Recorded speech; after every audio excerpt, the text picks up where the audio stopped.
अच्छा जी, आज है हमारा चैप्टर 4 सोर्स ऑफ फाइनेंस। बड़ा इंपॉर्टेंट चैप्टर है, उसमें से बहुत से क्वेश्चंस आते भी हैं और मोस्टली जो क्वेश्चंस हैं वो कॉन्सेप्चुअल आते हैं।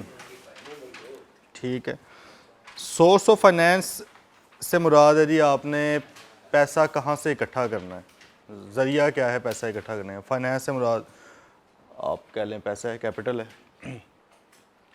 और जो लोग ये काम करते हैं उनको कहा जाता है financial manager.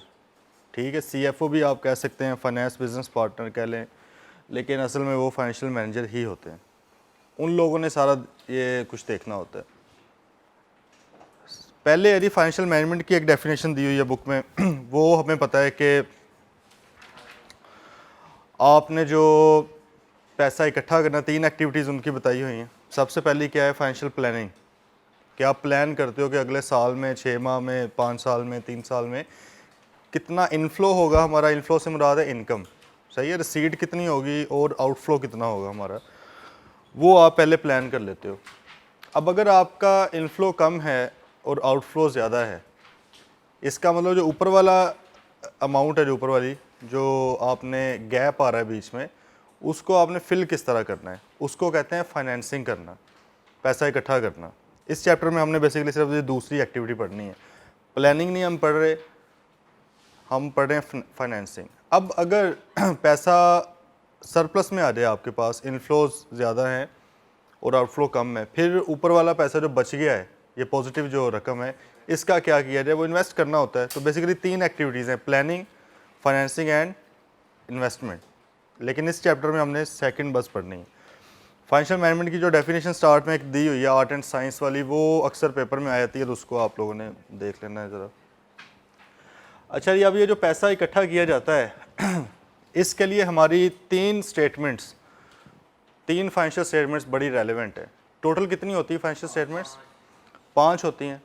Statement of financial position है, स्टेटमेंट ऑफ कंप्रीहेंसिव इनकम है, स्टेटमेंट ऑफ कैश फ्लोज है, statement of changes in equity है, एंड लास्ट क्या है, नोट्स, मतलब एक्सप्लेनेशन उनकी। तो 3 जो मेन है वो कौन सी हैं? बैलेंस शीट, मतलब statement of financial position, and statement of comprehensive income. Comprehensive income का दूसरा नाम स्टेटमेंट ऑफ प्रॉफिट और लॉस भी है, क्योंकि उसमें एंड पे या प्रॉफिट निकलेगा या लॉस निकलेगा। तो ये तीनों भाई स्टेटमेंट हमारे लिए ज़रूरी हैं। इनमें हमें पता लगता है कि हमारे पास पैसा कहाँ से आ रहा है, कहाँ पे जा रहा है, कहाँ से आ सकता है, कहाँ पे जा सकता है, वो सारा कुछ इनमें लिखा होता है। ठीक है जी। बैलेंस शीट के अंदर कितने हेड्स होते हैं अकाउंट्स के? मेन बैलेंस शीट के अंदर कौन कौन से होते हैं? Asset, liability and capital. Capital आमतौर पे हम वर्ड बोलते हैं, लेकिन इधर हम एक्विटी बोलते हैं उसको, क्योंकि कैपिटल सिर्फ एक हद तक रहता है, एक्विटी के अंदर दूसरी चीज़ें भी आ जाती हैं। तो फिर 3 चीज़ें होगी आपकी, एसेट हो गए, एक्विटी होगी और लायबिलिटी होगी। अब आपको पता है एसेट्स ऊपर लिखे होते हैं, ठीक है, या नीचे जहाँ पे भी आपने लिखना है। एक साइड पे एसेट्स हैं आपके, फॉर एग्जांपल ये हैं, इसके बराबर पे कौन सी 2 चीज़ें होती हैं? एक होती है एक्विटी और एक होती है लायबिलिटीज़ आपकी। एसेट भी आपको पता है करंट भी होते हैं, नॉन करंट भी होते हैं। लायबिलिटीज़ भी आपको पता है करंट भी होती है, नॉन करंट भी होती है। लेकिन एक्विटी हमेशा क्या होती है? हमेशा करंट होती है। एक्विटी हमेशा ही आपकी, वैसे तो परमानेंट नेचर है इसकी, क्योंकि एक्विटी के अंदर जो पैसा आ गया कभी भी किसी भी सूरत हमने वापस नहीं करना वो, ठीक है, तो वो होती परमानेंट नेचर की है। लेकिन बुक के पॉइंट ऑफ व्यू से हम उसको लॉन्ग टर्म या नॉन करंट कह सकते हैं। ठीक है जी। अब ये दोनों जो चीज़ें हैं, क्या ये इनके बराबर होनी चाहिए? मतलब बैलेंस शीट अगर आप बनाते हो तो क्या ये हो सकता है कि इस तरह हो कि ये 130 हैं और वो 100 हैं? ये तो बैलेंस शीट गलत हो जाएगी ना आपकी। इसका मतलब ये बिल्कुल उसके बराबर ही होने चाहिए, ये भी 100 ही होगा। तो ये जो दोनों चीज़ें हैं ना, ये हैं बेसिकली सोर्स ऑफ फाइनेंस। पैसा इन 2 चीज़ों से इकट्ठा होता है और फिर लगता किस पे है? वो जो ऊपर है, ठीक है। यहाँ से पैसा इकट्ठा करके हम उधर लगाते हैं। मिसाल के तौर पे इधर से पैसा इकट्ठा किया, हमने कहा बिल्डिंग बनानी है, बिल्डिंग क्या है? एसेट। पैसा इकट्ठा किया, हमने कहा मशीन लेनी है, मशीन क्या है? एसेट है। इधर से पैसा इकट्ठा किया, हमने कहा यार रिसीवेबल के पैसे हमारे पास नहीं आ रहे, सही है, ये वाला सीन, 3 माह बाद पैसे आने हैं लेकिन हमें अभी चाहिए, तो ये भी फिर क्या हो गया आपका? एसेट ही है ना रिसीवेबल भी। करंट एसेट को फाइनेंस करने के लिए, लॉन्ग टर्म एसेट को फाइनेंस करने के लिए आप इक्विटी या लाइबिलिटी का सहारा लेते हैं, ठीक है जी। तो ये हमारे सोर्स ऑफ फाइनेंस है, बस यही है, इक्विटी और लाइबिलिटी। एसेट हमारा सोर्स ऑफ फाइनेंस नहीं है, ये तो यहाँ पे तो कंजम्पशन होती है ना हमारे पैसे की, ठीक है। तो जी हम इसको इस एंगल से फिर पढ़ते हैं कि सोर्स ऑफ फाइनेंस हमारे इंटरनल भी हो सकते हैं और एक्सटर्नल भी हो सकते हैं। इंटरनल से मुराद जो विद इन ऑर्गेनाइजेशन हो, जो ऑर्गेनाइजेशन के अपने पैसे हों, और एक्सटर्नल जो बाहर से आए हों। फिर हम उसको दूसरे एंगल से short term and long term के एंगल से भी देख सकते हैं, ठीक है। हमने अभी डिस्कस किया कि इक्विटी हमेशा क्या होती है, परमानेंट या लॉन्ग टर्म, हमेशा ही लॉन्ग, इसलिए हमने इस तरफ लिखा ही नहीं है। ये सारे के सारे क्या हैं, डेट हैं, ये सारी डेट्स हैं ना, इसमें इक्विटी के वाली एक भी चीज़ नहीं है। इक्विटी हमने इधर लिखी है क्योंकि वो क्या होती है, परमानेंट नेचर की है, लॉन्ग टर्म होती है, ठीक है। तो ये पहले शॉर्ट टर्म डेट्स को पढ़ लेते हैं। इसको खैर स्टार्ट करने से पहले वही एक छोटा सा कॉन्सेप्ट जो बुक में भी डिस्कस हुआ है, सिक्योर्ड एंड अनसिक्योर्ड वाला, ठीक है। सिक्योर्ड डेट से क्या मुराद है, ऐसा कर्जा जिसमें जो कर्जा दे रहा है बंदा, जो लेंडर है, वो सिक्योर्ड है। सिक्योर्ड से मुराद कि अगर आप कर्जा वापस नहीं करेंगे तो वो कोई ना कोई आपका एसेट जो आपने उसके बाद रखवाया हुआ है वो बेच के अपने पैसे पूरे कर लेगा, वो सिक्योर्ड है बंदा, ठीक है। वो इतना उसको डर नहीं है, उसे पता है कि अगर आपने पैसा नहीं वापस किया तो वो अपना पैसा रिकवर कर लेगा कहीं ना कहीं से, उसको हम क्या कहते हैं, सिक्योर्ड कहते हैं। और सिक्योर्ड में जो चीज़ आप उसके बाद रखवाते हो, एसेट या अपने डॉक्यूमेंट्स वगैरह चीज़ के, पैसे नहीं रखवाते, पैसे होते तो फिर उसके पास क्यों जाना था, पैसे नहीं रखवाने हैं, ठीक है। हमने क्या रखवाने हैं, ओनरशिप के डॉक्यूमेंट्स अपने किसी एसेट के। लेट से अगर आपने 10 लाख का कर्जा लेना है तो आप कोई 12-15 लाख, डिपेंड करता है आपकी क्रेडिट वर्दीनेस पे कि आप पे ट्रस्ट भी है बैंक को या नहीं, या लेंडर को, किसी और लेंडर को। क्या हर बंदे से सिक्योरिटी लेना लाजमी है, लाजमी कुछ भी नहीं है, तो आपकी मर्ज़ी है।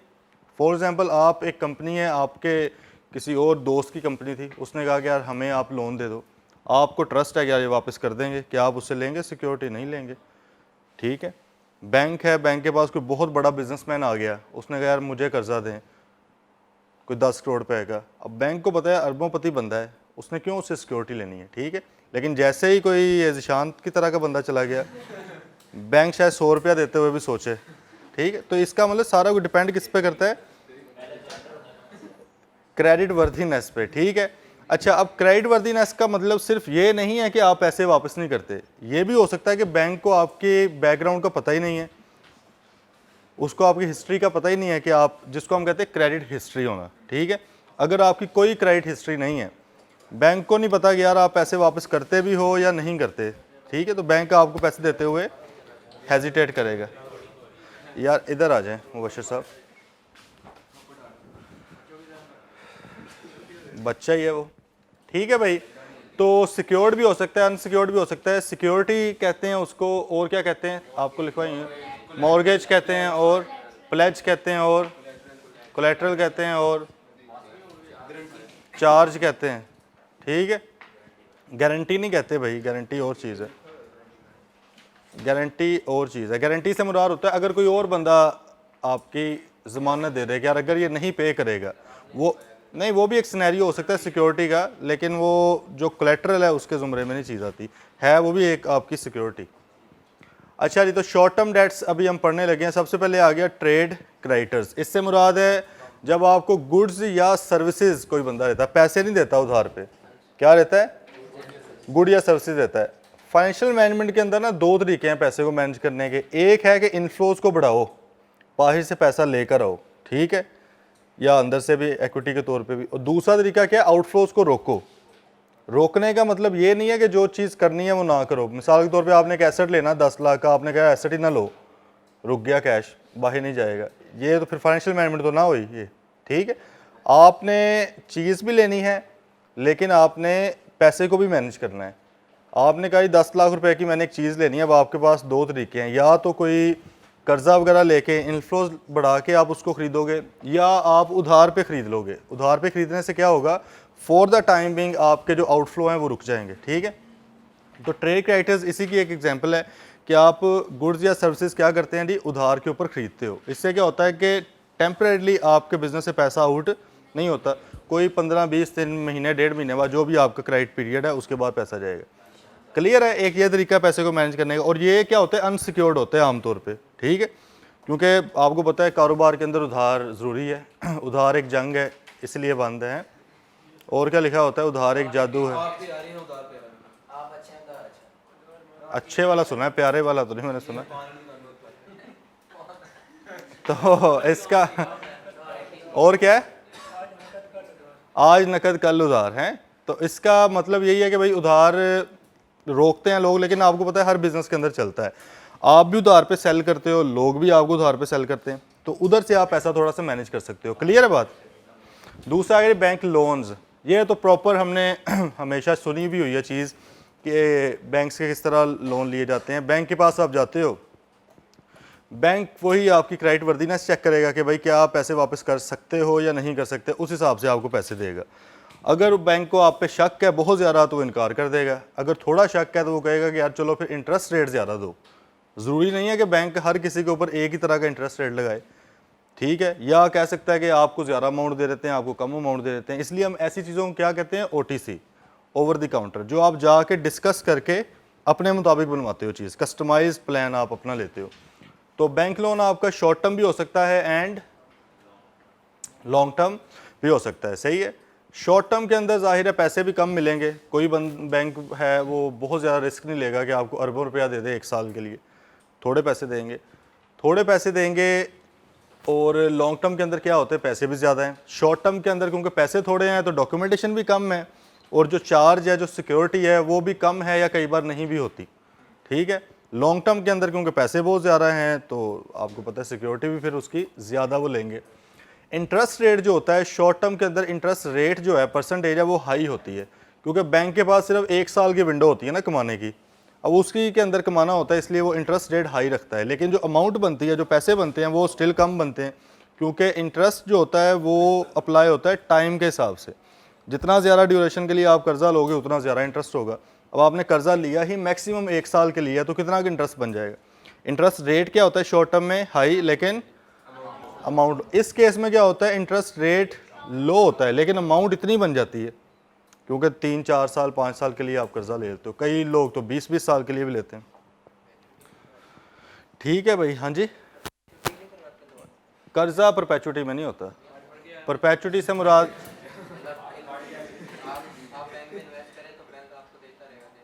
कितना का देता रहेगा, नहीं ये प्रैक्टिकली मेरा नहीं ख्याल, कभी सुना नहीं है, क्योंकि जो परपेचुटी है उसका मतलब यही है इन्फिनिटी के भाई बैंक, वो तो फिर कोई वर्किंग नहीं ना बनती, कब तक देते रहेंगे, ठीक है। तो मेरा तो नहीं ख्याल। हाँ जी, SBP की तरफ से जो फिक्स होता है उस रेट को क्या बोलते हैं, नाम उसका क्या है, नहीं, इंटर बैंक रेट। काइबोर आप लोगों को बताया हुआ ना, कराची इंटर बैंक, उसका नाम क्या है, इंटर बैंक। इंटर बैंक से मुराद गया बैंक आपस में एक दूसरे को, पेटी भाई जो हैं वो आपस में एक दूसरे को किस रेट के ऊपर देंगे, आपको तो उसके ऊपर ही चार्ज करेगा ना।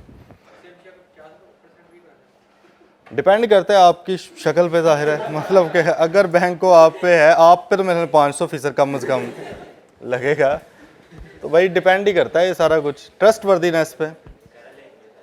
अच्छा, देन सेकंड आ गई credit, committed lines of credit. Committed line of credit से मुराद क्या है कि एक तरीका तो बैंक से खामोशी कर्जा लेने का था, बैंक के पास जाते हो, बैंक लोन अप्लाई करते हो।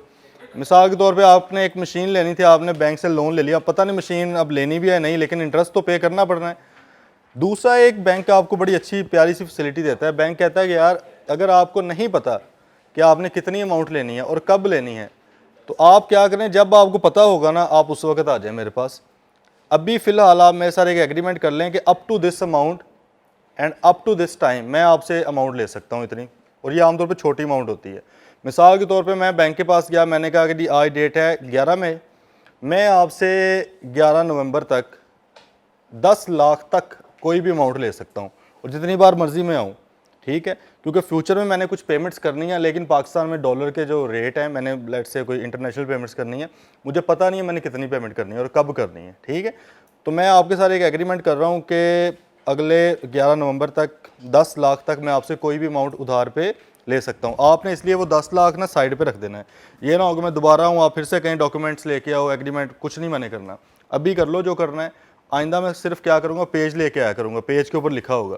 आप गए जी, लेट से 11 मई है तो आपको 11 जुलाई को उसके पास गए या 15 जुलाई को आप गए, आपने कहा कि ये 10 लाख रुपया मैं आपसे ले सकता था, इसमें से मुझे 5 लाख दे दो। बैंक कुछ भी नहीं पूछेगा आपसे, उसने सिंपल एग्रीमेंट देखना है कि ओरिजिनल है, 5 लाख रुपया आपको दे देना है, ठीक है। फिर आप गए जी, थोड़े कोई 1-1.5 महीने बाद दोबारा आपने कहा 3 लाख रुपया और दे दें, बैंक फिर एग्रीमेंट देखेगा कि 10 लाख ले सकता था, 5 ले लिया, और पीछे कितना रहता है, 5 रहता है, 3 और दे दो इसको। तो इस तरह 10 लाख तक वो आपको देगा, ठीक है। लेकिन क्योंकि फैसिलिटी बड़ी मज़ेदार है तो इस केस में फिर बैंक क्या करता है, इंटरेस्ट रेट ज़्यादा, क्योंकि बैंक कहता है कि भाई मैं आपके लिए 10 लाख निकाल के बैठा रहा हूँ, पता लगे आप आओ ही ना, या आप लो ही सिर्फ 2 लाख या 3 लाख, तो मेरा तो जो है प्रॉफिट है वो ज़ाया हो गया। बैंक आपसे फिर क्या करता है, ज़्यादा इंटरेस्ट रेट चार्ज करता है, लेकिन अप्लाई किस अमाउंट पे होता है, एक्चुअल अमाउंट पे, सही है, 10 लाख पे नहीं होगा जो आपने असल में लिया। अगर आपने 10 लाख रुपये ले लिया तो उसके ऊपर है, अगर 5 लाख लिया तो अप्लाई सिर्फ 5 लाख पे होगा, लिया ही नहीं है तो फिर होगा ही नहीं अप्लाई। लेकिन प्रैक्टिकली ये नहीं होता। अगर आप थ्योरेटिकली आप कह सकते हो अगर आपने 0 रुपीज़ लिए हैं तो कोई इंटरेस्ट नहीं है, लेकिन होता नहीं है प्रैक्टिकली। बैंक बेवकूफ़ थोड़ी है, वो आपको कर्जा देता ही तब है जब उसको कंफर्म होता है कि इसने लेना है। और इतना फ़र्क नहीं होता, वो इतना फ़र्क होता है कि 10 लाख का कह रहा है, चलो या 9 ले लेगा या 9.5 ले लेगा या 11 ले लेगा, इतना फ़र्क नहीं होता कि 10 लाख का कह के 1 लाख रुपया लेगा, ठीक है। तो बैंक पहले आपके साथ हमेशा सारा चीज़ें देखता है, आपके डॉक्यूमेंट्स वगैरह देखता है कि क्या लेना भी है या हमें चेज़ा लेने आया यहाँ पे, ठीक हो गया भाई।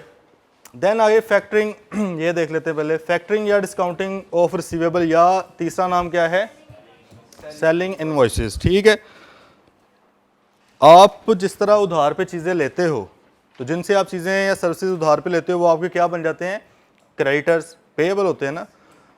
लेकिन इसी तरह आप भी लोगों को उधार पे गुड्स या सर्विसेज देते हो, वो आपके क्या होते हैं, रिसीवेबल्स या डेटर्स होते हैं, ठीक है। उन्होंने आपको पैसा देना होता है। लेट्स से कोई वक्त आ गया, आपको लगा कि यार ये पैसा मुझे 2-3 महीने बाद आना है, या मैं एक ऐसे बंदे को बेच बैठा हूँ जहाँ से आना ही नहीं है, तो आप फिर क्या करते हो, आप किसी फैक्टर के पास जाते हो। फैक्टर से मुराद फाइनेंशियल इंस्टीट्यूशन। पाकिस्तान में प्रैक्टिकली ये चीज़ बहुत ही कम है, लेकिन अगर पाकिस्तान में जाना भी हो तो आप फिर बैंक के पास जाते हो, ठीक है। बैंक के पास आप गए, आपने कहा कि जी मैंने फ़लाँ चीज़ एक बंदे को बेची हुई है, उसने मुझे 2 माह बाद पैसे देने हैं 10 लाख रुपया। आप ऐसे करें, मैं उससे लिखवा के आपको ला देता हूँ प्रोमिसरी नोट, सही है, क्या कहते हैं, मतलब वो प्रॉमिस कर देगा कि भाई मैं एमसीबी बैंक को 2 माह बाद इतने पैसे पे करूँगा, ठीक है। मैं उसे आपको लिखवा के ला देता हूँ, 2 महीने बाद आप उससे जाके 10 लाख ले लेना, मुझे आज की डेट पे 10 लाख दे दो। थोड़ा देगा, क्यों थोड़ा देगा, ऑब्वियसली भाई वो बंदा क्या ले रहा है, रिस्क ले रहा है। आपने उसे कहा 10 लाख अभी दे दो, कहेगा नहीं 10 लाख नहीं मिलेगा क्योंकि मेरा रिस्क बहुत ज़्यादा है, तो मैं इसके ऊपर क्या करूँगा, कमीशन अपना चार्ज करूँगा। और ये जो कमीशन होता है ये बैंक लोन से बड़ा ज़्यादा होता है, इंटरेस्ट से बड़ा ज़्यादा होता है, क्योंकि तो रिस्क बहुत है ना, पता लगे 2 महीने बाद बंदा ही फोत हो जाए वो, या भाग जाए, बैंक कहाँ पीछे से लील होता फिर, ठीक ठीक है। तो इस केस में भाई फिर क्या है, कमीशन अच्छा खासा बैंक चार्ज करता है, लेकिन आपको फ़ौरन पैसे मिल जाते हैं। तो ये भी फिर एक क्या तरीका हो गया, फाइनेंसिंग का तरीका हो गया ना, पैसे आपको 2-3 महीने बाद आने थे, आज की डेट पे आ गए, तो ये एक हो गया। देन इसके में है कोई मसला भाई, एक है जी लीज। हमारी लीज का मतलब क्या होता है, right to use asset, right to own asset नहीं। ओन का मतलब क्या होता है, आप मालिक बन गए, सही है, लेकिन इस केस में मालिक नहीं बनते, सिर्फ यूज़ करने का राइट मिल जाता है कि चलो आप इसको जैसे मर्जी इस्तेमाल करो।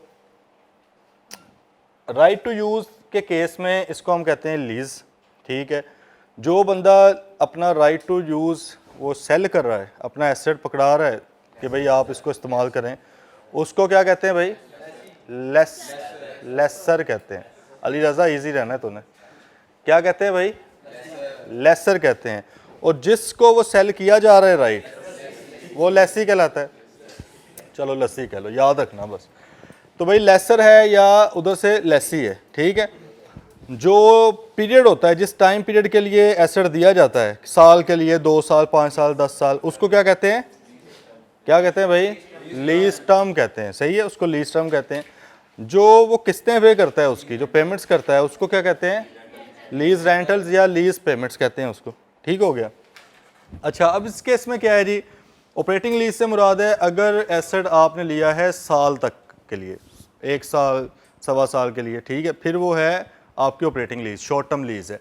और अगर आपने 2, 4, 5, 7 साल के लिए लिया है तो फिर वो कौन सी है, फाइनेंस लीज है। अब पेपर के अंदर क्वेश्चन इसमें से ये आ सकता है, वो जो इनके डिफरेंस है कि आपने खुद आइडेंटिफाई करना है कि क्या ये फाइनेंस लीज है या ये ऑपरेटिंग लीज है। ठीक है, पेपर में सिनेरियो एक बन के आ सकता है कि आप इस तरह कर रहे हैं, एसेट इतने टाइम पीरियड के लिए ले रहे हैं, ये राइट्स हैं, ये ड्यूटीज़ हैं, तो बताएं जी क्या है। अब उसमें कितनी 5 कंडीशंस लिखी हुई हैं आई गेस, 4 हैं।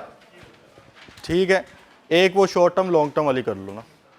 अच्छा, अब उनमें से अगर कोई भी कंडीशन मीट होगी, एक भी कंडीशन मीट होगी तो कौन सी लीज है, कौन सी लीज है भाई, एक भी कंडीशन मीट होगी तो फाइनेंस लीज बन जानी है।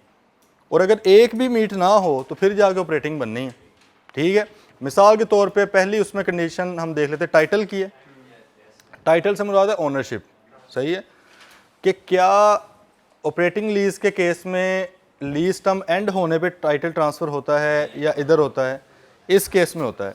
अच्छा, ये जो टाइटल ट्रांसफ़र होता है ना, ये लीज टर्म एंड होने पे होता है, बीच में दोनों केसेस में नहीं होता। ये नहीं होगा कि 5 साल की लीज़ है, 2 साल बाद टाइटल ट्रांसफ़र हो जाए, नहीं, 5 साल लीज टर्म पूरी होगी, एंड पे जाके बार्गेन प्राइस आप पे करोगे, क्योंकि आपने बेड़ा गर्क कर दिया होता है असल में एसेट का। प्रैक्टिकली आप देखें, अगर एसेट की यूज़फुल लाइफ थी 10 साल, आपने उसको 7-8 साल के लिए रख लिया अपने पास, जिस तरह आपने उसको यूज़ किया वो किसी और के यूज़ के काबिल तो रही नहीं है।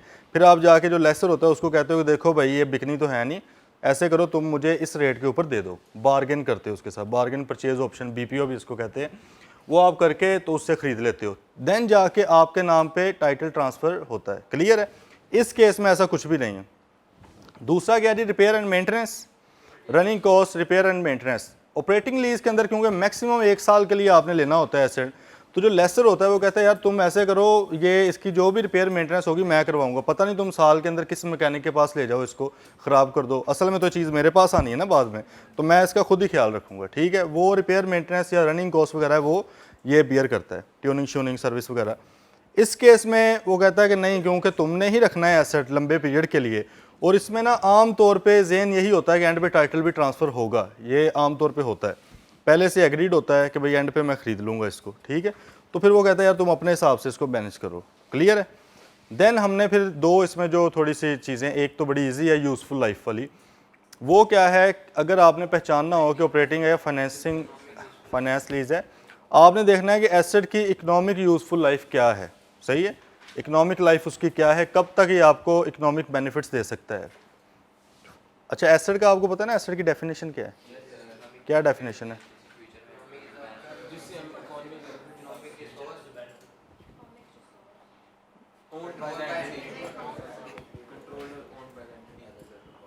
एसेट भाई वो चीज़ है जो एंटिटी ओन करती है, कंट्रोल करती है, और जो चीज़ फ्यूचर में आपको प्रोबेबल इकोनॉमिक बेनिफिट्स है, यही है बड़ी हुई, तो फ्यूचर में उससे आपको फ़ायदा कोई ना कोई आएगा। कि ये ओके, ठीक है, फिक्स एसेट्स में। ठीक है, तो अच्छा, अब आपको पता है कि भाई इसने हमें फ़ायदा देना है, अब वो फ़ायदा उसने जिस टाइम पीरियड के लिए देना है उसको कहते हैं इकोनॉमिक लाइफ। सही है कि ये वो लाइफ है जिसमें हमें फ़ायदा मिलेगा। अच्छा, अगर लेट से एसेट की इकोनॉमिक लाइफ है 10 साल और आप उसको लीज पे ले लेते हो 9 साल के लिए, इसका मतलब 9/10 कितना हो गया, 90%। तो इस तरह की लीज को क्या कहेंगे, फाइनेंस लीज कहेंगे। ठीक है, लेकिन अगर लेट से वो है जी 8 साल के लिए है, तो अब कितने % हो गया, तो फिर क्यों 75% हो गया। ठीक है, अब अगर तीसरा है जी 6 साल के लिए आप ले लेते हो, अब क्या है, वो ये गलत होगी ना बात, उन्होंने कह दिया ऑपरेटिंग लीज है। नहीं भाई, आपने बाकी भी तो कंडीशंस देखनी है ना, अगर एक आधा कोई मिस हो जाता है ना तो आपने कहना है रुको ज़रा सब्र करो। ठीक है, आपने बाकी तीनों भी देखनी है, वो एक आधी हो ही रही होती है। देखें, ऑपरेटिंग लीज आमतौर पे 6 साल के लिए होती ही नहीं है, वो होती है 1 साल के लिए। ठीक है, प्रैक्टिकली अगर 6 साल के लिए एसेट आप ले रहे हो 10 साल लाइफ वाला, चलो ये वाला तो वो 75% नहीं मीट हो रहा, लेकिन कोई ना कोई और ज़रूर हो रहा होगा, क्योंकि आमतौर पे ऑपरेटिंग लीज में इतना लंबे अरसे के लिए आप लेते ही नहीं हो एसेट। उस 6 साल के लिए बेशक ले रहे हो सकता है उसके अंदर ये लिखा होगा टाइटल ट्रांसफ़र हो जाएगा, तो फिर भी वो क्या बन जाएगी, सही है। तो आपने भाई वो सारी की सारी कंडीशंस को मीट करवाना है। लास्ट में फिर एक क्या है, हाँ, अगर आपकी जो आप लीज़ की पेमेंट्स कर रहे हो, अब हमें पता है वो लीज़ की पेमेंट्स हमने करनी है फ्यूचर के अंदर। ठीक है, फ्यूचर में करनी है ना, लेट से हमने कहा कि जी आपकी 10 मिलियन कॉस्ट थी एसेट की, हम उसको अब लीज पे ले रहे हैं फॉर एग्जांपल 5 ईयर्स के लिए, ठीक है, और हमने 5 साल पे लीज पे लेने के लिए हमने कहा कि जी first year, second, third, fourth, fifth, हर साल हम क्या पे करेंगे, मिसाल के तौर पे 2.5 मिलियन। कितना पे कर रहे हैं? 2.5 मिलियन। ये कितना बन गया टोटल? 12.5 मिलियन आपने पे करना है अगले 5 सालों के अंदर। कितने सालों में? ये पाकिस्तानी आपकी जो इकोनॉमी है उसके मुताबिक इतना बढ़ा रहा हूँ, वरना इतना फ़र्क नहीं होता। अच्छा, अब ये जो 2.5 आपका लीज रेंटल जा रहा है, बेसिकली ये किस्त जा रही है, इंस्टॉलमेंट, इसके अंदर 2 चीज़ें होगी ना, एक होगा प्रिंसिपल आपका और एक क्या होगा? इंटरेस्ट होगा। क्योंकि फिर ही तो देखें 10 मिलियन वाली चीज़ के आप 12.5 क्यों दे रहे हैं? ऊपर वाली अमाउंट क्या है? इंटरेस्ट है, ठीक है। लेकिन मसला ये है कि ये सारी अमाउंट्स हैं फ्यूचर की, ये फ्यूचर की है ना, ये साल बाद, ये 2 साल बाद, 3 साल, 4 साल, 5 साल बाद, ये तो फ्यूचर की चीज़ें हैं। जब भी आपने किसी चीज़ को कंपेयर करना हो किसी चीज़ के साथ, तो आप उसको पहले तो एक स्टेट में लेके आते हो। जिस तरह हम कहते हैं एप्पल को एप्पल के साथ आपने कंपेयर करना है, ठीक है। तो अब आप उसके साथ कंपेयर करने के लिए ये वैल्यू कौन सी है? आज की डेट की, प्रेजेंट वैल्यू। मतलब है कि अगर मैं फ़ौरन दुकान पे जाऊं तो मुझे 10 मिलियन की ये चीज़ मिल जाएगी, ये है आज की डेट। लेकिन ये है कि मैं अगले 5 सालों में पैसे पे करूंगा। मैं फिर क्या करता हूँ, इसको भी ड्रैग करके पीछे ले आता हूँ, प्रेजेंट वैल्यू उसकी निकालता हूँ। क्या निकालता हूँ? Present value. वो आप क्यों में निकालना है, इधर हम ज्यूम करेंगे। अच्छा, अब आपने क्या किया भाई, उसको ड्रैग करके पीछे ले आए। लेट्स से ये जो 12.5 मिलियन है आज की डेट पे बन रहा है 9 मिलियन। कितना बन रहा है? इसको हम क्या कहते हैं? Present value of lease payments. जो लीज की हमने पेमेंट्स करनी है उनकी आज की मौजूदा वैल्यू क्या है? वो है 9 मिलियन। अब हमने ये भी 9 प्रेजेंट वैल्यू है, ये भी क्या है? Present value. अब इन दोनों को कंपेयर करें, कितने परसेंट बन गया? तो भाई अगर ये present value of lease payments is more than 90% of cost, तो फिर भी क्या बन जाती है? क्या बन जाती है? फाइनेंस लीज आपकी बन जाती है, ठीक है। लेकिन लेट्स से अगर ये नहीं है 90%, ये 80% है, तो फिर क्या होगा? ये बाकी चीज़ें देखनी है भाई लाजमी, ठीक है। तीनों चारों चीज़ें आप देखो, अगर उनमें से एक भी क्लिक होगी तो फाइनेंस लीज है, अगर कोई भी नहीं हो रही तो फिर बस मजबूरी है, ऑपरेटिंग लीज है फिर, ठीक है। अच्छा, अब लीज के केस में इनके जो लीज रेंटल्स होते हैं वो क्या होते हैं? आपके टैक्स डिडक्टेबल। टैक्स डिडक्टेबल से मुराद क्या होता है कि टैक्स वाला एफबीआर जो है वो इसको एक्सपेंस मानता है और पूरी की पूरी अमाउंट को मानता है। वो कहेगा पूरी 2.5 मिलियन को ही आप एक्सपेंस में लिखो, जाओ याशी करो। और टैक्स जब हम उसकी रिटर्न्स बनाते हैं, अकाउंट्स बनाते हैं, हमारी कोशिश होती है इनकम हो ही ना, झूठ ही हो जाए कि इनकम कुछ भी नहीं हुआ, ठीक है। लेकिन एक्सपेंस बहुत ज़्यादा शो करें ताकि या तो प्रॉफिट हो ही ना, प्रॉफिट हो भी तो बड़ा थोड़ा सा प्रॉफिट हो, क्योंकि जितना थोड़ा प्रॉफिट उतना थोड़ा टैक्स, जितना ज़्यादा प्रॉफिट, ठीक है, ज़्यादा प्रॉफिट आता है तो ज़्यादा टैक्स आता है। तो भाई ये सीन यहाँ पे आपका हो जाएगा। और दूसरे केसेस में जहाँ पर भी इंटरेस्ट आ जाए, इंटरेस्ट एक्सपेंस आ जाए, तो वो हमेशा क्या होता है? टैक्स डिडक्टेबल होता है, हमेशा टैक्स डिडक्टेबल होगा, ठीक है, हर केस में। नहीं, फिक्स लगना किस पे है? ठीक है भाई। अच्छा जी, अब इधर वो हो गए, अब आ गया लॉन्ग टर्म। लॉन्ग टर्म के अंदर फाइनेंस लीज, बैंक लोन भी कर लिया, जिससे बॉन्ड्स। बॉन्ड्स का दूसरा नाम है जी कॉर्पोरेट बॉन्ड्स भी कहते हैं और इनको डिबेंचर्स भी कहते हैं, ठीक है। ये क्या तरीका है जी? ये एक तरीका कार है कि जिसमें आप अवाम से, पब्लिक से, जनरल पब्लिक, और जैसे ही जनरल पब्लिक वर्ड आया तो उसका मतलब कौन सी कंपनी कर सकती है? सिर्फ लिस्टेड कंपनी। जनरल पब्लिक को सिर्फ और सिर्फ लिस्टेड कंपनी कर सकती है, चाहे शेयर इशू करने हो चाहे कर्जा लेना हो। आप क्या करते हो जी? जनरल पब्लिक के पास जाते हो कि भाई आप हमें पैसा दो, लेकिन हम आपको शेयर कैपिटल इशू नहीं करेंगे, हम आपको शेयर्स इशू नहीं करेंगे, अपना शेयर होल्डर नहीं बनाएंगे, हम आपको बनाएंगे बॉन्ड होल्डर, डिबेंचर होल्डर, या लेंडर हम कह सकते हैं, डेट होल्डर कह सकते हैं। हम आपको डेट इशू करेंगे, सही है। पर्चियाँ हैं, फॉर एग्जांपल करेंसी नोट पहले होते थे, अब तो ऑनलाइन सारा कुछ होता है। 1000 रुपये का एक बॉन्ड है, वो आपने इशू कर दिया, ठीक है। अब उसके ऊपर इंटरेस्ट रेट क्या होता है? फिक्स। नहीं, इस तरह फिक्स नहीं होता, ठीक है। फिक्स से मुराद ये नहीं है कि पूरे मुल्क के अंदर एक ही रेट के ऊपर इंटरेस्ट लगता है। इससे मुराद ये है कि एक कंपनी जो भी रेट अपना डिसाइड करेगी वो फिक्स रहेगा, वो बदलेगा नहीं बाद में। ये नहीं होगा कि पहले साल 15 है, अगले साल 12 हो जाए, उससे अगले साल 18 हो जाए, इस तरह नहीं होगा। ठीक है, ये है फिक्स से मुराद यहाँ पे। ठीक है कि भाई मैं एक कंपनी हूँ, लिस्टेड कंपनी, मैं बॉन्ड्स इशू करना चाह रहा हूँ, तो पहले डिसाइड होगा कि कौन सा इंटरेस्ट मैं आपको देना चाह रहा हूँ। लेकिन जो भी डिसाइड हो गया ना, अगर 3 साल के लिए बॉन्ड्स हैं, 5 साल, 10 साल, वो फिक्स हो गया भाई। ठीक है, अब वो वेरी नहीं होना, चाहे मुल्क के हालात बेहतर हो जाएँ चाहे ख़राब हो जाएँ, वो वही रहना है। अच्छा जी, अब इस केस में क्या होगा, जिन लोगों ने इन्वेस्ट किया है, जिन्होंने पैसा दिया है, वो बेसिकली हैं लेंडर्स, उन्होंने आपको कर्जा दिया है। और जिस कंपनी ने ये बॉन्ड्स इशू किए हैं उसको क्या कहते हैं, इशूअर। ठीक है, अब इस केस में और बैंक लोन के केस में थोड़ा सा फ़र्क है। जब आप लोन लेते हो तो आप वापस जब करते हो वो किस्तों की सूरत में वापस करते हो, इंस्टॉलमेंट्स होती हैं, और यही उसके अंदर प्रिंसिपल और इंटरेस्ट दोनों चीज़ें शामिल होती हैं। बॉन्ड्स के केस में ऐसा नहीं है। बॉन्ड्स में क्या होता है कि आपने पैसा इशू किया, लेट्स से 3 साल के लिए आपने 10 करोड़ रुपए के बॉन्ड्स इशू कर दिए। अब जो 3 साल हैं, 3 साल के दौरान आपने सिर्फ और सिर्फ इंटरेस्ट पे करना है, सिर्फ सूद पे करना है, प्रिंसिपल अमाउंट पे नहीं करनी। प्रिंसिपल अमाउंट कब पे करनी है, मैच्योरिटी के टाइम पे, मैच्योरिटी के टाइम पे। सही है, जब 3 साल एंड हो जाएंगे फिर पूरी की पूरी 10 करोड़ रुपये उठा के आप दोगे। क्लियर है बात। जबकि बैंक लोन में दोनों चीज़ें साइमल्टेनियसली चल रही होती हैं, इंस्टॉलमेंट होती है, इंस्टॉलमेंट के अंदर दोनों चीज़ें ही शामिल होती हैं।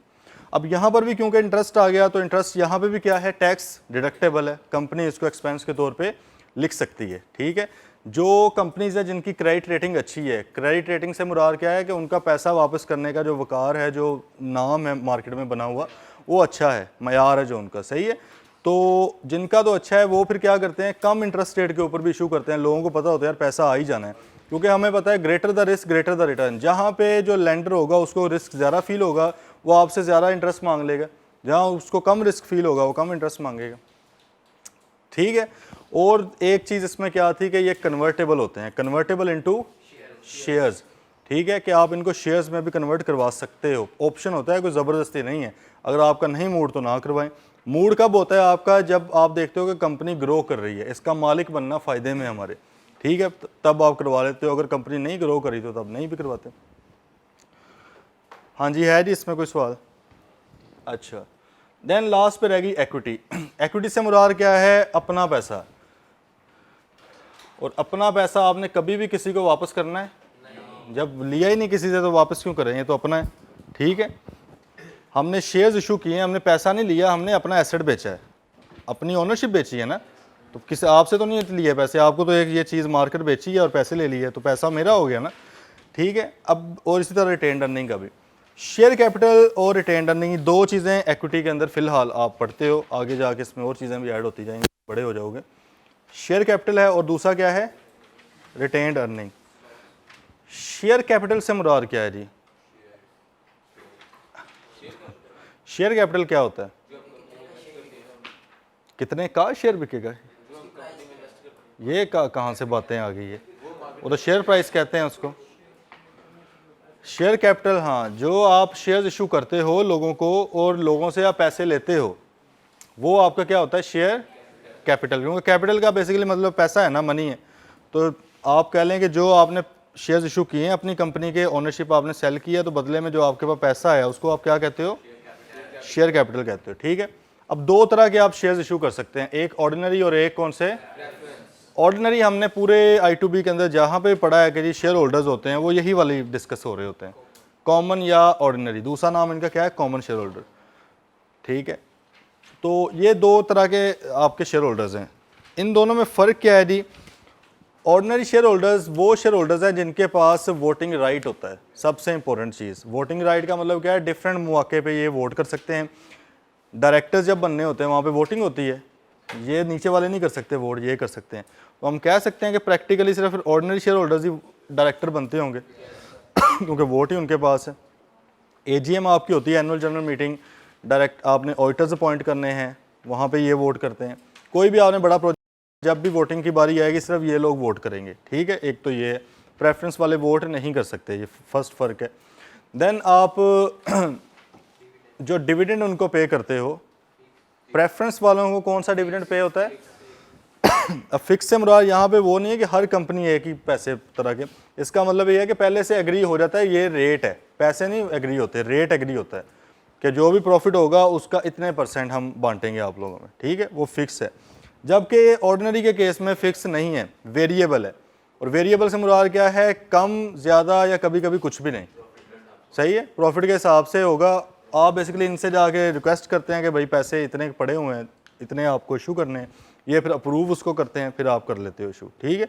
और कभी कभी कुछ भी नहीं इशू करते, ये भी आपका इधर चल जाता है, लेकिन प्रेफरेंस वालों को करने ही करने हैं। अब प्रेफरेंस जो शेयर्स होते हैं वो दो तरह के होते हैं, एक होते हैं cumulative and non cumulative. Cumulative से मुराद ये है कि भाई अगर 1 साल प्रॉफिट हुआ है आपको, तो आपने डिविडेंड देना था, फिक्स डिविडेंड था, लेकिन कंपनी ने कहा कि जी बड़ी पैसों की ज़रूरत है, अभी हमने कुछ और करना है, ये वो, या आपको पता है कि जो प्रॉफिट होता है वो अक्रूवल भी होता है, कई बार हो सकता है कैश पड़ा ही ना हो आपके पास, तो आप उनको कहते हो कि यार अगले साल ले लेना, ठीक है। अच्छा, अगर तो ये बंदे मान गए कि चलो अगले साल दे देना, और उनके शेयर्स हुए क्यूमुलेटिव वाले, तो नेक्स्ट ईयर जब प्रॉफिट होगा तो अगले साल का डिविडेंड मिलेगा प्लस इस साल वाला भी मिलेगा, ये क्यूमुलेटिव के केस में है। जबकि नॉन के केस में नहीं है, अगर 1 साल नहीं मिला तो बस मर गया, अब अगले साल वो नहीं मिलना, ठीक होगी बात। Cumulative and non cumulative preference shares, सही है। अच्छा, और इनमें फ़र्क क्या है, अगर कंपनी हो जाती है बैंकरप्ट, बैंकरप्ट को और क्या क्या कहते हैं, और दानिश बोलो ना, क्या कहते हैं भाई बैंकरप्ट को, और क्या क्या नाम है, इंसॉल्वेंट और डिफॉल्ट और क्या बात है, लिक्विडेट होना, सही है, और कोलैप्स कर जाना, ठीक है, वाइंड अप हो जाना, ठीक है। ये भाई सारी चीज़ें क्या हैं, आपकी बैंकरप्सी हैं, मतलब ख़त्म हो जाती है ना आपकी कंपनी, दिवालिया हो जाती है। अच्छा, अब जब आपकी कंपनी होती है दिवालिया, तब कंपनी दिवालिया होने से मुराद बेसिकली है क्या कि आपके एसेट्स कम हैं, लाइबिलिटीज़ आपकी ज़्यादा हो गई हैं, आपने कर्जे पे करने हैं, लेकिन पे कहाँ से करें, पैसा तो है कोई नहीं पास, ना ही एसेट हैं जिनको बेचा जाए। तो जितने के फिर एसेट होते हैं थोड़े बहुत, वो फिर बिकते हैं, ऑक्शन होता है, नीलामी होती है। नीलामी आपकी होती है पहले, बल्कि ये हम कर लें डिस्कस के बैंकरप्ट आपको कौन डिक्लेयर करता है, कोर्ट करती है भाई, अदालत करती है, आप खुद अपने आप को बैंकरप्ट नहीं कह सकते, वरना तो जब आपने पैसे देने हो लोगों के, आपको मैं दिवालिया हो गया हूँ, कोर्ट करती है आपको डिक्लेयर, सही है। और वो करती है क्रेडिटर्स के कहने पे। क्या कोर्ट शेयर होल्डर्स के कहने पे कर सकती है आपको बैंकरप्ट? शेयर होल्डर का तो देना ही कुछ नहीं है हमने भाई, वो क्यों गए हमें, हाँ जी, लैंडर्स कह सकते हैं, क्रेडिटर्स लैंडर्स वगैरह, वो कहते हैं शेयर होल्डर कभी भी जाके इन्फोर्स नहीं करवा सकते कि बैंक वो कोर्ट के पास चले गए जिसको बैंकरप्ट डिक्लेयर करो। कोर्ट सबसे पहले कहेगी भाई आपने कुछ लेना है इनसे, तो कहेगा नहीं, आप बाहर जाओ, जिन्होंने लेना है ना वो आए, वो लैंडर्स क्रेडिटर्स होते हैं। अच्छा, ये अब कोर्ट ने आपको दिवालिया करार दे दिया, अब आपके एसेट बिकेंगे, सबसे पहले जो पैसे किसके, हाँ, सबसे पहले सरकार के पैसे अगर कोई देने वाले हैं, मतलब कोई टैक्स था आपके ऊपर, कोई पेनल्टीज थी, कोई फाइन्स थे, तो सबसे पहले गवर्नमेंट को पैसे दें।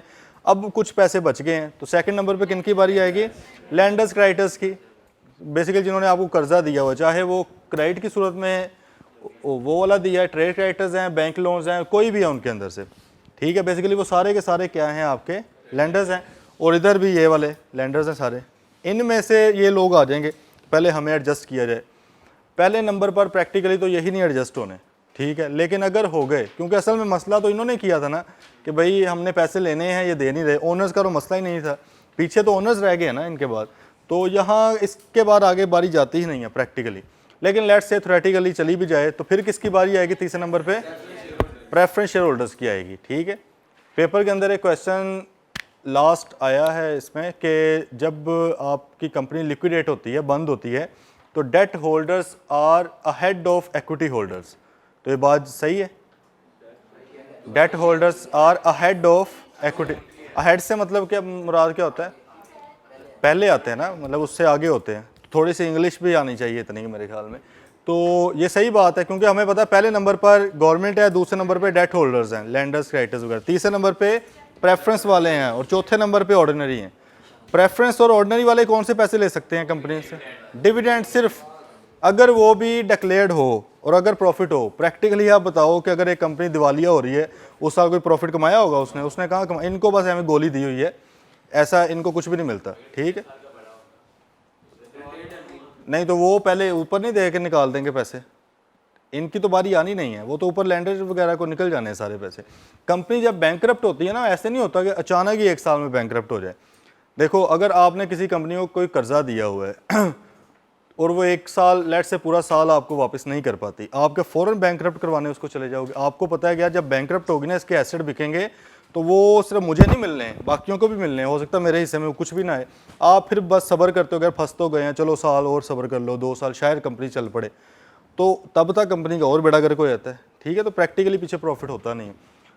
लेकिन खैर इनको 2 प्रेफरेंसेस दी गई हैं। एक कहा गया है कि आपको फिक्स डिविडेंड मिलेगा और ऑर्डिनरी से पहले मिलेगा आपको, सही है। जैसे ही हमारा प्रॉफिट आफ्टर टैक्स निकल आएगा फ़ौरन आपको डिविडेंड दे दिया जाएगा, उसके बाद ऑर्डिनरी वालों को मिलेगा। और दूसरा इन्हें ये लालच दिया जाता है कि भाई अगर कंपनी बैंकरप्ट होगी तो पहले ऑर्डिनरी से पहले आपकी बारी आएगी। ठीक हो गया, क्लियर है भाई ये। और हमें पता है कि dividend is distribution of profit, no profit no dividend. अगर प्रॉफिट नहीं हुआ तो 1 टके का आपने डिविडेंड नहीं देना, कुछ भी नहीं देना, बल्कि 1 रुपये का। अब रुपया ज़्यादा कमज़ोर है, ठीक है। तो आपने भाई कुछ किसी को पे नहीं करना, प्रॉफिट होगा तो डिविडेंड होगा। अच्छा, प्रॉफिट जब कंपनी का होता है तो ऊपर कंपनी टैक्स उसका पे करती है, सही है। उसके बाद प्रॉफिट आफ्टर टैक्स निकलता है। तो इसलिए हम कह सकते हैं कि dividend is distribution of profit but not an expense. Dividend expense, अगर ये एक्सपेंस होता तो प्रॉफिट से पहले लिखते हैं ना इसको, जिस तरह आपने इंटरेस्ट को लिखा है एक्सपेंसेस में, इसको तो आप लिखते हो अगर प्रॉफिट निकलेगा बाद में, सही है। तो डिविडेंड फिर क्या हुआ, टैक्स डिडक्टेबल भी नहीं है, क्योंकि डिडक्टेबल होते हैं एक्सपेंसेस, ये तो एक्सपेंस ही नहीं है आपका। तो ये आपकी देखें, अब डिविडेंड की कितनी कॉस्ट है। एक तो कॉस्ट ये है कि ये एक्सपेंस के तौर पे ट्रीट नहीं हो सकता। दूसरी इसकी कॉस्ट ये है कि जब आप डिविडेंड देते हो तो इसके ऊपर अलग से दोबारा टैक्स लगता है 15%, ठीक है। ऊपर कंपनी ने 29% दिया होता है, दोबारा फिर से ओनर्स देते हैं, तो डबल टैक्स भी हो गया आपका, ठीक है। तो ये कुछ नुकसान है जिसकी वजह से ये महंगी कंसीडर की जाती है इक्विटी। ओके, लास्ट पे हमारा बच गया रिटेन्ड अर्निंग्स। रिटेन्ड से मुराद क्या है, जो एक्यूमुलेट की हो, बची हुई हो चीज़, सही है। जो आपने ऐसी आपकी इनकम, ऐसे प्रॉफिट्स पिछले सालों के और इस साल का भी इंक्लूडिंग, जो आपने शेयर होल्डर्स को डिविडेंड के तौर पे नहीं दिया, आपने रोक लिया है, शेयर होल्डर्स ने सेक्रीफाइस कर दिया है। क्योंकि अदरवाइज तो जितना भी प्रॉफिट होता है आइडियली वो किसको जाना चाहिए, शेयर होल्डर्स को जाना चाहिए। आपको 1 साल 100 रुपये का प्रॉफिट हुआ, आइडियली तो वो 100 का 100 रुपया आगे बांट देना चाहिए। लेकिन जाहिर है कंपनी कहती है कि मैं एक सेपरेट लीगल पर्सन हूँ, मेरी अपनी ज़रूरियात है, मेरी अपनी ख्वाहिशात है, ठीक है। मैंने भी कुछ शॉपिंग वगैरह करनी है, मैंने भी एसेट्स खरीदने हैं। कंपनी कहती है कि भाई कुछ पैसा हमारे पास छोड़ दो, कुछ आप डिविडेंड के तौर पे ले लो, ठीक है। अब डिविडेंड के तौर पे चला गया पैसा, प्रेफरेंस वालों को भी, ऑर्डिनरी वालों को भी। अब बुक में इसकी ना डेफिनेशन गलत लिखी हुई है, अब पता नहीं अब पेपर के अंदर वो उसी के हिसाब से चलेगा या असल के हिसाब से चलेगा, क्योंकि जो कॉन्सेप्ट है ना इसका असल, वो तो ये है कि रिटेन्ड अर्निंग से मुराद है प्रॉफिट, पिछले सालों का प्रॉफिट प्लस इस साल का प्रॉफिट, लेस प्रेफरेंस शेयर्स का dividend, less ordinary share holders का डिविडेंड, दोनों के निकलते हैं। लेकिन इसने बुक में सिर्फ प्रेफरेंस शेयर्स वालों का निकाला हुआ है, तो बस इसको ही फिर याद कर लें।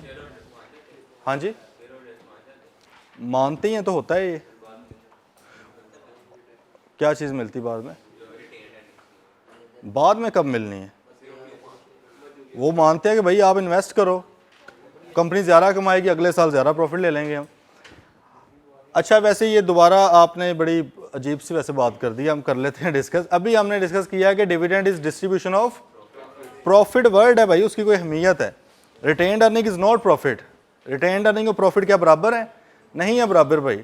रिटेन्ड अर्निंग से मुराद है पिछले सालों से जो प्रॉफिट आ रहे हैं, सही है। क्योंकि रिटेन्ड अर्निंग्स लिखा होता है एक्विटी के अंदर, और एक्विटी कहाँ पे लिखी होती है, बैलेंस शीट के अंदर। और बैलेंस शीट के टॉप पे क्या लिखते हैं, एज एट या एज ऑन या एज ऑफ। उसका मतलब क्या होता है, आज तक, 50 साल से कंपनी चल रही, आज तक के प्रॉफिट्स टोटल कितने हैं जो बचे हैं। लेकिन जब हम प्रॉफिट एंड लॉस स्टेटमेंट बनाते हैं, कंप्रीहेंसिव इनकम, ऊपर फॉर द ईयर, मतलब सिर्फ ये 12 महीने हैं ना, 12 महीनों से एक दिन पीछे, एक दिन के 1 मिनट भी पीछे नहीं, और ना ही 1 मिनट आगे, ठीक है। तो जो डिविडेंड आपको मिलना है ना, उन 12 महीनों की परफॉर्मेंस की बेस पे बस मिलना है। पिछला जो आपने छोड़ दिया, बस छोड़ दिया, अनलेस आप क्यूमुलेटिव वाले हों, सही है। अगर आप ऑर्डिनरी शेयर होल्डर्स हैं या नॉन क्यूमुलेटिव वाले हैं, तो पिछला प्रॉफिट जो चला गया वो चला गया। अब नहीं आपने कहना देखें जी उस साल हमने छोड़ा था, कहेंगे क्यों छोड़ा था, ठीक है, बस वो खा गई हम। तो रिटेन्ड अर्निंग से मुराद वो पैसा है जो शेयर होल्डर्स ने छोड़ दिया है, कंपनी इसको इन्वेस्ट भी कर सकती है, इसको भी सोर्स ऑफ फाइनेंस के तौर पे इस्तेमाल कर सकती है। लेकिन यहाँ पर भी इशू है, क्या आता है कि रिटेन्ड अर्निंग्स आम तौर पे कैश के इक्विवेलेंट नहीं होती, कैश या बैंक। मतलब है कि अगर रिटेन्ड अर्निंग के अंदर 10 अरब रुपया पड़ा हुआ है, इसका ये मतलब नहीं है कि बैंक या कैश में भी आपके पास वो सारे का सारा पड़ा हुआ है। क्यों? क्योंकि रिटेन्ड अर्निंग के अंदर अक्रूवल बेसिस ऑफ अकाउंटिंग आ जाती है। आपने ऊपर जो सेल लिखी है, ये प्रॉफिट में से आया ना, प्रॉफिट निकालते हुए आपने सबसे टॉप पे सेल लिखी है, क्या वो सारी की सारी सेल कैश वाली है? नहीं भाई, उसके अंदर क्रेडिट वाली भी है। इसका मतलब है कि उसमें बहुत सा ऐसा पैसा होगा जो अभी आपके पास आया ही नहीं है। बीच में जो एक्सपेंसेस हुए हैं, क्या सारे के सारे एक्चुअल पेमेंट्स हैं? उसमें अक्रूवल एक्सपेंसेस हैं जो अभी आपने 2-2, 3-3 महीने बाद, साल बाद पे करने हैं। ठीक है, तो इसका मतलब ये है कि जो प्रॉफिट है ये आपका कैश के इक्वल नहीं होता, और क्योंकि प्रॉफिट इक्वल नहीं होता तो एंड पे जाके रिटेन्ड अर्निंग भी कैश के इक्वल नहीं होती। इसलिए आपने सिर्फ इसको देख के जंप नहीं लगाने लग जाना कि हमारे पास बहुत पैसा पड़ा हुआ है, आपने जाके देखना है कि असल में कैश कितना पड़ा हुआ है। ठीक है, तो ये था जी आपका आज का। क्लियर बात?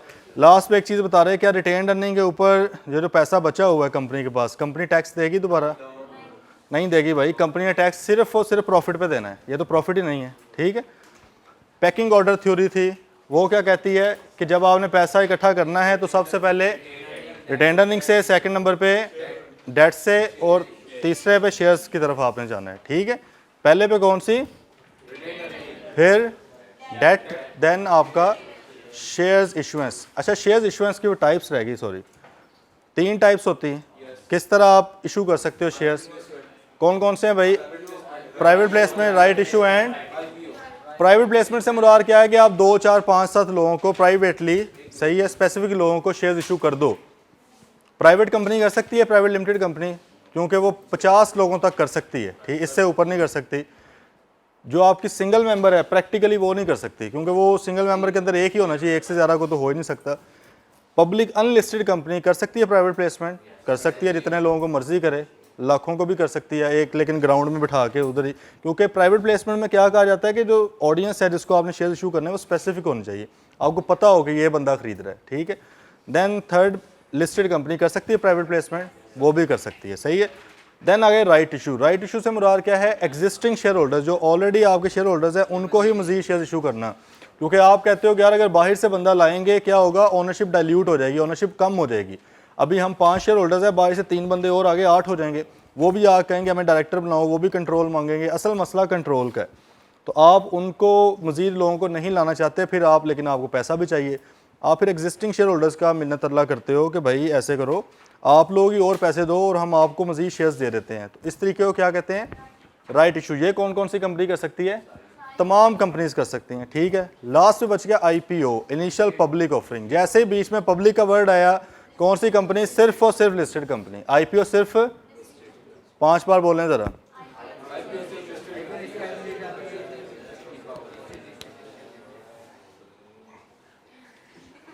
IPO सिर्फ लिस्टेड कंपनी कर सकती है। ठीक है, IPO क्या था कि आप स्टॉक मार्केट पे जाते हो, आप पूरी पब्लिक को ऑफर कर देते हो, भाई जिसने मर्जी खरीदने खरीदो पूरे पाकिस्तान में से, कोई स्पेसिफिक पैरामीटर नहीं है, कोई ऑडियंस नहीं है स्पेसिफिक, आप कहते हो जिसका दिल करता है आगे शेयर्स खरीद ले। तो इस अमल को क्या कहते हैं आप? IPO। और जब भी आप नए वाले शेयर्स इशू करेंगे, नए का मतलब नए नए कड़कते हुए करेंसी नोट, जैसे ही आपके नए वाले शेयर्स इशू होंगे लिस्टेड वहाँ पे स्टॉक मार्केट पे जाके, उसको क्या बोलेंगे? IPO बोलेंगे। क्या IPO एक कंपनी की लाइफ में एक से ज़्यादा बार हो सकती है? हो सकती है। जब जब नए वाले शेयर्स आएंगे, अगर तो पुराने शेयर्स ही आपस में बिक रहे हैं तो कंपनी को तो उसमें कोई फ़ायदा नहीं है। मैंने एक शेयर्स साल पहले इशू किए थे, वो इसके पास थे, इसने इधर बेच दिया, तो मुझे क्या फ़ायदा हुआ इसमें? कुछ भी नहीं। ठीक है, मुझे तब फ़ायदा होना है जब मैं नए वाले शेयर्स इशू करूँगा और लोग खरीदेंगे। ठीक है, तब मेरे पास पैसा आएगा। तो IPO एक कंपनी की लाइफ में बार बार भी हो सकती है। क्लियर है भाई? तो कौन सी कंपनी है जो IPO, right issue, private placement तीनों तरीकों से कर सकती है? सिर्फ लिस्टेड कंपनी। चलें, अल्लाह हाफिज़।